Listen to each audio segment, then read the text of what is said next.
Les éléphants de Côte d'Ivoire se sont imposés 1-0 face à Nzala National de Guinée équatoriale et prend la tête du groupe E. Mais une victoire acquise difficilement, ce qui interpelle le sélectionneur Baumel. Difficile victoire des éléphants de Côte d'Ivoire ce soir face à la Guinée équatoriale, 1-0. Le but de Max Gradel à la 6e minute a permis à la Côte d'Ivoire de prendre la tête du groupe.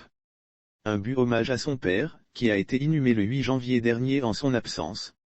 Je lui dédie cette victoire et ce but. Il m'a donné la force ce soir. C'est vrai que ça n'a pas été facile, propos tenus par le capitaine Max Gradel.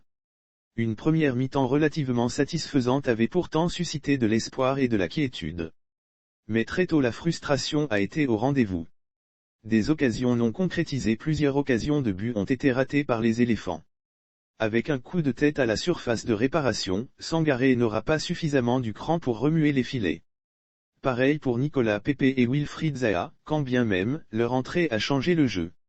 L'individualité, le vrai handicap des éléphants. Autre mal dans l'équipe nationale, c'est l'individualité. L'attaquant de pointe Sébastien Haller en a souffert. J'ai eu du mal à être servi. On n'a malheureusement pas eu la chance de jouer énormément ensemble et préparer beaucoup de choses, a réagi l'attaquant de l'Ajax. Et les Nzala ont failli profiter de cette faiblesse pour surprendre les éléphants. Malheureusement, leur tentative a été vaine jusqu'au coup de sifflet final. La réaction de l'entraîneur des éléphants, après avoir marqué, je pense qu'on a laissé la Guinée équatoriale reprendre de la confiance. Comme je l'avais rappelé aux garçons, si on n'est pas au niveau, c'est une équipe en face qui peut être redoutable. Et on a vu. On aurait pu être puni.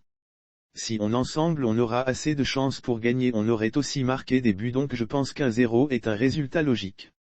Après quelques errements, il faut devoir corriger. C'est une équipe qui peut faire très mal si on joue ensemble. A déclaré le sélectionneur des éléphants Patrice Beauzelle.